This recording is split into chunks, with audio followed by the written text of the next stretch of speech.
Hi travelers, welcome back. Guess what it's time for? Some theme park travel tips. Yay!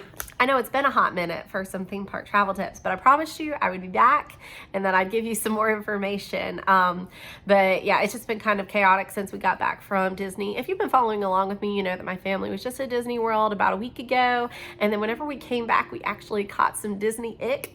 And so we've kind of all been recovering, and I've been getting my voice back and just everything and all of that with the toddler, so you know, fun stuff. But hey, I'm back, and if you are new here, hi, my name is b.nycum. I'm an MVP travel agent, a certified Disney adult, universal theme park enthusiast, a wife, a mom, and I'm here for you to make your vacation extra magical. So, whew, all of that. But I'm really glad to be back, guys. Just, you know, getting back into my element, back into my groove. But today we are going to be talking about the multi-pass and the single pass. So that was previously Genie Plus, previously FastPass. I don't know how many people are familiar with those older systems, but all I can kind of say is just like, forget everything that you thought you knew about how FastPass or Genie Plus worked, and just, you know, we're just going to clear the slate and go from there. So with the multi-pass, you get to pick 3 experiences whenever you purchase it. You can see it about, I would say, 2 to 3 weeks out from your trip, like the day and how much it will cost, because this is an extra fee. So you can see all of that. And then if you are staying on property, you can buy and select 3 rides, and I'll get into the tiers and stuff in a second. Yeah, it's kind of complicated. You can select 3 rides, and then whenever you get there, and as you like scan your magic band to redeem those lightning lanes, because that's what you're purchasing. You're purchasing lightning lanes so you can just bypass the line. Once you use your lightning lane, you can then go back onto the My Disney Experience app and then select another ride for you to be able to lightning lane. And then you can just kind of keep doing that throughout the day until you can't, until they're done, until the rides are just all the way booked, or until park close. And then, you know, you did it all. The single pass are very similar, where you can see it about 2 to 3 weeks out from your vacation. You can purchase it 7 days out whenever you are at a Disney resort. Oh, if you're staying off property, it's only 3 days. So that is a huge difference. And now, as someone who has done both, I'll kind of give you my experience with staying on property and booking lightning lanes and staying off property and booking lightning lanes, because there is quite a difference. But yeah, you can do that. Now with the single pass, you get a lightning lane for a particular ride, and these are the rides that are like more sought after and harder to get, like Tron and Seven Dwarfs Mine Train in Magic Kingdom, Flight of Passage in Animal Kingdom. So just the ones that are like, you know, everybody wants to ride those rides. It's a single one. Now, there's also what's called the Premier Pass. I'm not even going to talk about that in this particular video, because that's, if you're like me, that's an entirely different tax bracket. And if you want to book a vacation with me and you want the Premier Pass, I'll be happy to explain that to you and how it all works and the benefits of having it. But honestly, I am not that girl. I'm not going to advocate for that, because I believe that the multi-pass and the single passes will get you fairly the same experience without paying a premium. So circling back, so let's just talk about the multi-pass. So there are 2 different tiers. There's like the Group A and the Group B, and ooh, thunder. I don't know if you guys could hear that. That was a huge thunderclap, and my dogs are now panicking. Sorry, guys. But so there's 2 different groups. So the Group A, you could say, is the one that's going to have like the more highly sought after rides, like Tiana's Bayou Adventure.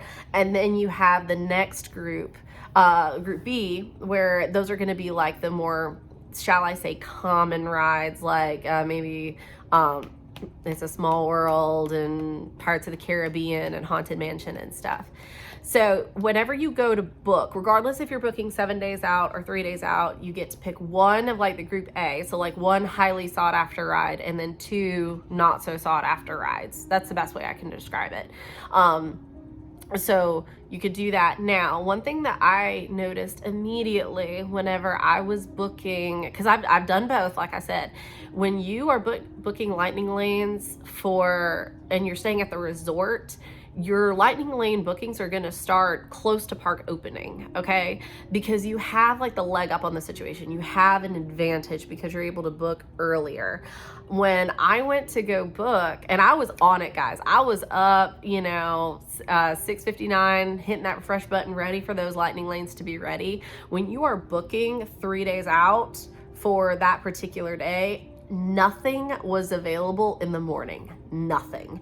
So I had to start the day at around 1-ish, which was fine because it gave us ample time to get to the park. We were able to walk around, and we were actually able in Magic Kingdom and Epcot to do some rides before because thankfully whenever we were there, the wait times weren't crazy.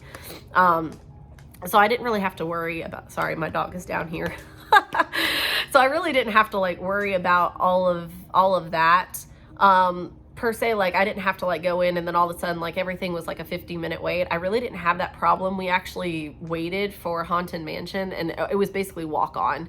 It was, when I saw it on the app, it was 13 minutes. If you know, you know. But by the time we got there was a 20-minute wait. So we waited in line for, really truly not that long because it took us about that amount of time to get through the queue.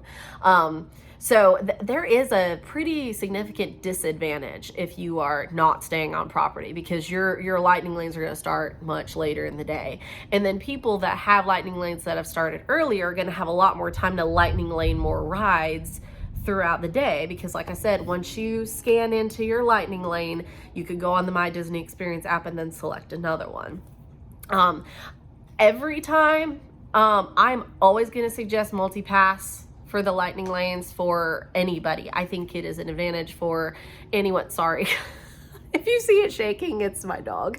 But it really, truly, guys, it's an advantage for everyone. There's really not a huge disadvantage except for the fact that you just have to pay extra. But especially, I was not going to wait in super long lines with the toddler. I just wasn't going to do it. So we paid the extra, and I will say 10 out of 10, totally worth it.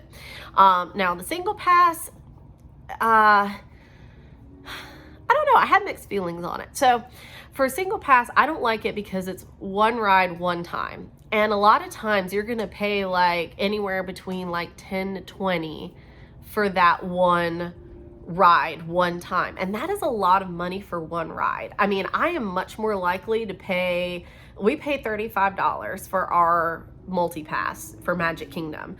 That is totally fine considering that Tron was $20 just for Tron.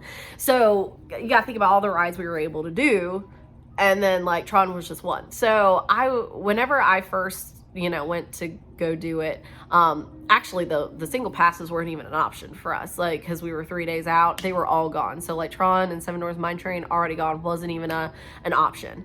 But I can kind of say that I kind of regret not being able to get one for Tron, because I really wanted to ride Tron. I really, really did. And we made a point to go do it. I really wanted to do it in the evening, but by that time, my toddler was just kind of over it. And we really wanted to watch the fireworks, and it was a 90-minute wait for Tron. So had I had the option in that moment in the park to buy it, I probably would have. But that was because I just really wanted to ride that ride. Now, am I absolutely devastated that I wasn't able to ride that ride now, looking back? No, because it's going to be there whenever I go there the next time. And I'll be able to ride it then. And really, if I want to make it a point to ride it, then I'll just buy the single pass. But I wouldn't say you necessarily have to have the single pass unless you just do not want to wait in any line. And I get that too. But I would rather wait in a few lines and save a little extra money. Statistically, I would rather wait in a few lines, save a little extra money, and just get the multi-pass and not worry about the single passes. Now for Epcot, my husband is a Cosmic Rewind devoted follower, and I wasn't gonna let what happened in Magic Kingdom happen in Epcot for him. So I did buy one for Cosmic Rewind. I did buy single passes for that, and I'm glad I did, because it was 120-minute wait for Cosmic Rewind for standby. So I really have no regrets on that one. And so some of that too is when you go to Disney, if you're gonna want to buy the single passes or just the multi-pass, because we've always gone in November, early November. Early November statistically has been pretty low key, because you're kind of out of that Halloween area, and then you're not quite to the holidays yet. So there's this weird lull, as long as you're not there on Veterans Day. Be careful.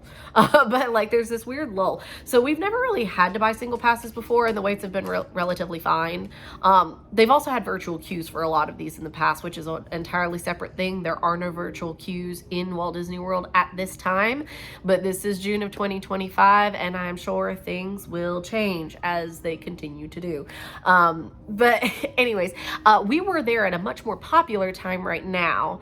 So, we did see longer lines than we normally do in November, but it wasn't anything that was absolutely crazy. It wasn't like spring break. If you're going spring break, I would say buy all the multi-pass, all the single pass, or you're going to be in lines all day, every day. But yeah, it's a lot. So as I've been talking, if you have understood absolutely nothing that I've been talking about because of all the tears and everything, again, I am here for you to help you plan your Walt Disney World vacation, whether you are going to be on property or off property. I can help you either way, and I can really walk you through and break down how the multi-pass system works versus single pass, because as much as I can sit here and explain it on a video, unless I hear your questions or your feedback, I don't know if you're following along with me or not. So if you have any questions about what I've talked about, please leave a comment down below, and hey, like this video and subscribe if you want more Disney content, and I'm here for you guys. So you guys let me know what you want me to talk about. So yeah, I'm just gonna keep talking about random Disney stuff, and hopefully Epic too in the future. I have mixed feelings about talking about Epic until I go there, and I'm trying to get together with my husband so me and him can go without our toddler, because as much as I love traveling with her and everything, I would say Universal is not as baby toddler friendly as Disney is. Disney is expecting you to bring everybody, and Universal's kind of more fast-paced and geared toward older children and older interests. So we've been trying to figure out how to make that work, going to Epic, and then being able to tell you guys, because I mean, telling you guys secondhand about experiences that other people are having, it's not authentic, and that's not what I want this channel to be about. I want to be able to speak to you from my personal experience, and not just oh, hey, this is happening, I heard it on this, but yeah, I can say though, for real, multi-pass and single pass, huge advantage by staying on property. A lot of people are they would much rather save money and stay off property, and I can say that you will miss out on stuff, because we never were able to secure certain multi-pass experiences or lightning lane experiences, just because of the fact that we ran out of time during the day, because all of our stuff didn't start until 1 or 2 o'clock in the afternoon. So all the morning, you try to make the best decisions that you can, and thankfully we went into this particular trip with the mindset of it's about Elise, my daughter. So we weren't hardcore trying to hit every single thing, and it's just it was what it was. If she wants to stop and ride the carousel, we're gonna. If we want to do this, we're gonna. But yeah, if it had just been me and my husband, like in the past when me and my husband have went and it's just been us as adults, if we did like our first FastPass start in the afternoon, I'm just being honest, we would have been bummed. We would have been bummed out. Like if you're a rope dropper and your FastPasses start at 1 o'clock in the afternoon, you're bummed. Like I'm just being honest. But hey, that's again why I'm here for you guys, to tell you from personal experience. So if you want any help with me planning your trip, I would be happy to do so. My contact information is in the comments or in the description below. And again, safe travels out there. Be safe in all of this rain because it's crazy. And I will talk with you guys later. Bye.